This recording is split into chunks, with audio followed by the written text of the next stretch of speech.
네, 안녕하십니까 여러분. 글로벌 모니터 김수원 대표입니다. 자, 오늘은 CB 전환사채, 콜옵션이 붙은 CB의 배임 이슈에 대해서 좀 말씀드리겠습니다. 바로 들어가겠습니다. 자료를 한번 보실게요. 자, 우리가 CB, 그러면 이제 컨버터블 본드라고 하죠. 전환사채. 스펠링 틀렸습니다. CON인데, COM이라고 되어 있네요. 컨버터블 본드 전환사채죠. 회사채입니다. 기본적으로 회사채에 주식 전환 요구권을 이제 장착을 해 놓은 겁니다.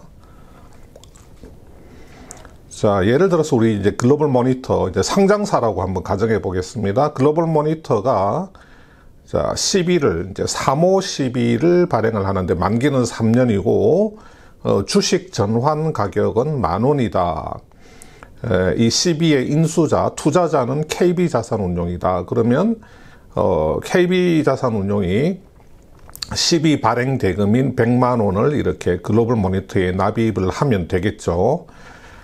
그러면 이 KB자산운용은 주식 전환권 100개를 가지게 됩니다. 자, 투자금 100만 원 나누기 주식 전환 가격 10,000원, 그러면 주식 전환권 이제 100개를 가지게 되는 거죠.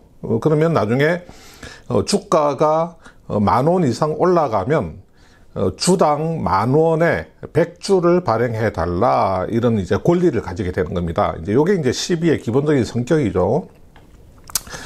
그런데 이제 조기 상환권이 있습니다. 발행회사 쪽에서 가지는 이제 조기 상환 요구권은 이제 콜옵션이죠, 콜옵션. 만기 전에 발행회사에서 내가 CB를 그냥 조기에 상환을 하겠다, 콜옵션. 그 다음에 이제 투자자 쪽에서 가지는 조기 상환 요구권, 요거는 이제 풋옵션이라고 하죠. 만기가 되기 전에 투자자가 이 CB 원리금을 조기에 상환해다오, 이렇게 요구할 수 있는 권리입니다. 근데 이 CB 같은 경우는 풋옵션은 거의 모든 CB에 다 들어가 있고요. 콜옵션은 때로는 없는 경우도 있습니다. 근데 이제 상당수 CB에 이제 콜옵션도 이제 다 들어가 있죠. 자, 다시 한번. 자, 이 콜옵션 같은 경우는 요즘 발행하는 콜옵션에는 어떤 권리가 붙어 있느냐면, 자, 이런 조건들이 있습니다. 자, CB 발행 금액의 예컨대 50%, 임의의 가정한 수치입니다. CB 발행 금액의 50%에 대해서 콜옵션을 행사할 수 있으며, 자, 이 콜옵션 권리 행사자는, 자, 회사, 글로벌 모니터 또는 회사가 지정하는 제3자로 한다. 이렇게 CB 발행하면서 콜옵션에 이런 조건을 붙여 놓습니다. 다시 말해서 나중에 이 CB 발행 금액 50%, CB 발행 금액이 100억이죠, 그죠? KB자산운용이 100억 원짜리 CB를 인수했는데 그 중에서 50%인 50억 원어치의 CB에 대해서는 발행사인 글로벌 모니터 또는 이 회사가 지정하는 제3자가 콜옵션을 행사를 해서 그 CB를 회수를 할 수 있다, 투자자로부터, 이런 이야기입니다. 자, 그러면 자, 글로벌 모니터 주가가 CB 발행 시점에는 9,500원, 전환 가격보다 밑에 있죠. 근데 주가가 이제 이렇게 출렁출렁 하면서 우상향합니다.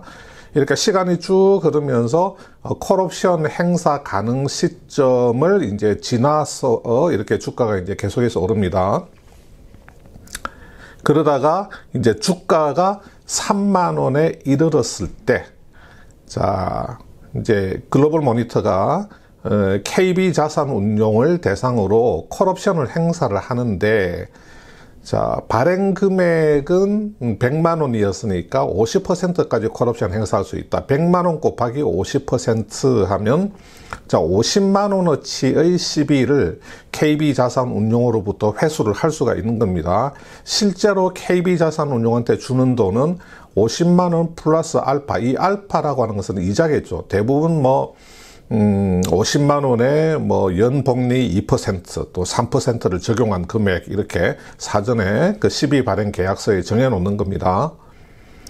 그러면 자, 이렇게 그 50만 원어치의 시비를 회수를 하면 이 전환권이 50개죠. 50만 원어치니까 이 회수한 시비에 붙어 있는 전환권은 50개니까 이 전환권을 주식 전환 청구를 하게 되면 주당 10,000원에 계산해서 50주를 받을 수가 있는 겁니다. 그러면 현재 주가가 3만 원이죠. 그죠? 그러면 주당 3만 원 곱하기 50주를 하면 150만 원어치의 이제 가치가 있는 거죠.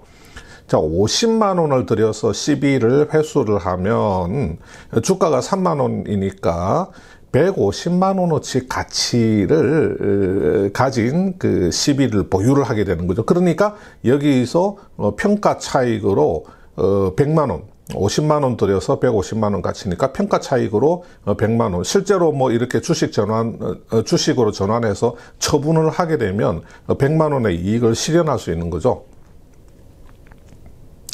자, 그런데 아까 제가 처음에 말씀드린 대로 이 콜옵션 권리 행사자를 지정을 해야 됩니다. 회사 이사회가 지정을 하죠. 아까 뭐라고 그랬습니까?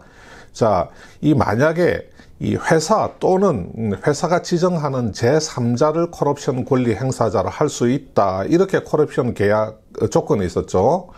자, 회사가 콜옵션을 행사를 하게 되면, 자, 주식 전환 차익을 회사가 볼 수도 있고, 아니면 이 50억 원의 시비를 회수를 해서 다시 재매각을 해서 차익을 볼 수가 있습니다. 왜냐하면 이 시비는 아까 말씀드린 대로 150억 원 상당의 가치를 가진 시비이기 때문에 50억 원 주고 회수해서 150억 원 가치가 있는 시비를 재매각을 하게 되면, 예를 들어서 재매각을 할 때 뭐 140억에 재매각할 수도 있고 뭐 150억에 할 수도 있고, 아니면 앞으로 이 회사 주가가 글로벌 모니터 주가가 계속 오른다고 그렇게 생각을 한다면 160억, 170억에도 재매각을 할 수가 있는 겁니다. 다시 말해서 회사 입장에서는 주식 전환 차익 또는 시비 재매각 차익을 얻을 수가 있는 거죠. 회사가 콜옵션 권리를 행사하게 되면. 그런데 이사회에서 회사를 콜옵션 행사권자로 하는 것을 포기를 하고 대표이사인 저에게, 대표이사인 저 김수헌을 지정으로 해서 김 대표를 콜옵션 행사 권리자로 지정을 해버리는 겁니다. 자, 이렇게 되면 배임이 될 가능성이 높다는 겁니다. 자, 회사 또는 회사가 정한 그 제3자를 콜옵션 권리 행사자로 지정할 수 있는데, 주가가 저렇게 많이 올랐기 때문에 이 시비의 콜옵션 권리 행사자가 되면 주식 평가 차익, 처분 차익 또는 그 상당한 이익을 얻을 수 있는 시비인데, 이것을 회사의 이사회가 회사를 콜옵션 행사권자로 하지 않고 제3자를 지정하게 되면 이게 배임이 될 가능성이 있습니다. 법적으로. 자, 제3자인 대표이사가 취득하게 되는 이익만큼의 손해를 회사에 입힌 것으로 간주할 여지가 있다는 겁니다. 그래서 이렇게 그 제3자에게 취득되는 이익의 합계가 5억 원이 초과되면 특정경제가중처벌법, 특정경제범죄법에 따라서 가중처벌될 가능성도 있습니다. 자, 많은 법조인들이 이렇게 지적을 하고 있습니다. 근데 문제는 뭐냐면 거의 대부분 콜옵션 시비 발행 회사들이 회사를 주가가 올랐을 때 회사를 권리 행사자로 지정하는 것을 포기를 하고 제3자, 대부분 회사의 대주주 대표이사 임원들입니다. 이 사람들을 권리자로 지정을 합니다. 그래서 지금 대부분 콜옵션 시비 발행 회사들이 다 배임 이슈에 해당할 수 있는 여지가 있다는 겁니다. 자, 실제 예를 한번 들어보겠습니다. NS라고 하는 코스닥 기업이 있죠. 자, 2019년 10월 달에 100억짜리 사모 시비 발행했습니다. 투자자는 파로스 자산운용 등입니다. 자, 콜옵션에 대한 계약 조건은 이렇게 되어 있습니다. 발행회사, 자, NS 또는 NS가 지정하는 자가 콜옵션 권리 행사자가 될 수가 있다. 그 다음에 그 발행 금액에 여기 보면 40%까지 콜옵션 행사 가능할 수 있다. 근데 이 제3자는 성명은 발행일 현재는 정하지 않았다. 또 이 제3자와 회사와의 관계도 미정이다. 누가 제3자인지 지정되지 않았으니까. 그 다음에 취득 규모는 최대 40억이다. 이렇게 되어 있습니다. 근데 나중에 이 제3자가 누가 됐습니까? 실제로 40% 콜옵션 실제 권리 행사자는 이세용 대표 및 그 가족들이 되었어요, 나중에. 그래서 이분들이 한 40억 원 이상의 이제 평가 차익을 얻게 된 겁니다. 자, 배임 가능성 제기될 수 있습니다. 실제로 법적으로. 자, 이런 그 콜옵션 그 시비는 2013년도에 그 상장사의 사모분리형 BW가 이게 발행이 금지됐습니다. 여기 사모분리형 BW 같은 경우에 이 BW 그 신주 인수권을 활용을 해서 대주주가 변칙으로 지배권을 강화하는 그런 트렌드가 보인다고 해서 법적으로 금지를 시켰거든요. 그래서 이렇게 사모분리형 BW가 금지되니까 자, 많은 기업들이 회사의 필요 그 자금 조달에 더해서 대주주의 특히 대주주의 그 지배력 희석 방지 또는 좀 더 공격적으로 지배력을 강화하기 위한 수단으로 CB에다가 콜옵션을 붙이는 이런 그 대체 수단을 또 만들어낸 겁니다. 자, 또 다른 케이스 한번 보겠습니다. KPS라고 하는 회사인데 이 회사에 그 김성철이라고 하는 분이 그 지분 변동 공시를 냈습니다. 작년 12월 달에.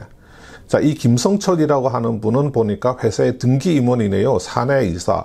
이게 뭐 이분이 이 회사의 실질적인 뭐 대주주다 이렇게 알려져 있는데 이게 왜 실질적인 대주주인지 거기까지는 제가 세세하게 파악을 못했지만 자, 사내이사, 등기 임원 사내이사인 것은 맞습니다.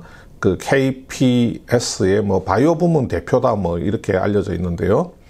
자, 이분의 지분 변동 공시를 보니까 자, 이분이 55만 458주를 새로이 취득하게 되었다고 공시를 했는데 그 밑에 내용을 보니까 그 주식이 아니고 알주식이 아니고 전환사채권을 통해서 잠재 주식으로 55만 458주를 취득하게 되었다. 이렇게 지분 공시를 한 겁니다. 그러니까 이 KPS가 과거에 시비를 발행했는데 이 과거에 발행한 시비에 붙어 있는 콜옵션 권리 행사자를 이 김성철이라고 하는 그 등기 임원한테 회사가 준 겁니다. 이사회를 열어서. 그래서 이분이 그 이 시비를 인수하면서 55만 458주에 해당하는 전환사채권을 이렇게 가지게 된 겁니다. 자, 이 KPS 한번, 주가 한번 볼까요? 자, 2020년 4월 달에 시비 발행할 때 전환 가격은 26,000원 정도였는데 중간에 회사가 이렇게 무상증자를 하면 주식수가 많이 늘어나기 때문에 그 CB의 전환 가격을 하향 조정을 해줘야 됩니다. 그래서 발행 한 달 뒤에 전환 가격이 8,720원으로 조정이 되었고 그 이후에 이렇게 주가가 상향하는 움직임을 보이면서 대충 주가가 한 2만 원 정도 갔을 때 이 콜옵션 그 권리자로 아까 말한 그 김성철 그 등기 임원을 지정을 한 겁니다. 그게 작년 12월 달입니다. 그러니까 아까 이제 그분 같은 경우는 이 8,720원과 실제 주가와의 차이만큼 차익을 볼 수 있는데, 콜옵션 그 행사를 했던 시점에 주가는 2만 원이었고, 그 다음에 주가가 많이 떨어져서 지금은 14,000원까지 내려와 있지만, 이 14,000원하고 8,700원만큼 차익의 지금 평가 차익을 얻고 있고, 이걸 지금 주식 전환해서 바로 매각을 한다면 한 몇십억 정도의 평가 차익을 볼 수도 있고, 뭐 주식을 처분을 하지 않고 그 주식을 가지고 있으면 그만큼 뭐 또 평가 차익에 더하여 어떤 회사에 대한 그 지배력을 더 강화시키는 그런 결과를 얻게 되는 거죠. 자, 그래서 여러분 제가 말씀드린 것처럼 지금 이 그 콜옵션 시비에 대해서는 배임 이슈가 확실히 있습니다. 지금 법조계에서 콜옵션 시비에 대한 그 배임 문제를 지적하는 그 일각의 목소리들이 있습니다. 그래서 실제로 과거에 그 콜옵션 시비를 발행했던 그 기업 중에서 지금 현재 회사 주가가 많이 올라 있는 상황인데 우리가 이 이사회를 열어서 회사가 아닌 그 제3자, 예컨대 회사의 대주주, 대표이사, 임원 이런 사람들에게 이 콜옵션 권리 행사자로 이런 사람들을 지정을 했을 때 이게 배임이 되지 않을까 하는 그 우려를 가지고 있는 그런 기업들이 있습니다. 그런 기업들이 이제 실제로 뭐 여기저기 혹시 이게 뭐 배임에 해당되지 않을까 해서 이제 여기저기 뭐 알아보고 있다는 그런 뭐 이야기를 제가 들은 적이 있습니다. 그렇다면 만약에 이게 배임 이슈에 해당될 수 있다는 결론이 나온다고 하면 그런 그 커럽션 발행 기업들 같은 경우 이사회를 열어서 제3자를 그 커럽션 권리 행사자로 지정을 하기가 어려워지는 겁니다. 회사로 무조건 지정을 해야 되는 겁니다. 뭐 쇠가랑 차고 감옥에 가지 않으려고 하면 그러면 이제 앞으로 과거에 커럽션 시비를 발행했던 기업들 중에서 주가가 상승했을 때 회사를 옵션 권리자로 지정을 하는 그런 기업들이 그 앞으로 많이 나올 가능성이 있다는 겁니다. 이게 실제로 법적으로 문제가 돼서 어떤 그 배임이 되어서 이게 수사를 받고 기소가 되는 사례는 지금까지는 없습니다. 근데 이게 자칫하면 앞으로 그런 사례가 나타날 가능성이 있기 때문에 일부 코스닥 기업들이 이 이슈에 대해서 굉장히 민감하고 조심스럽게 상황을 살펴보고 있다. 그런 이야기를 제가 들은 적이 있어서 이번 시간에 한번 다뤄봤습니다. 다음 시간에 뵙겠습니다. 감사합니다.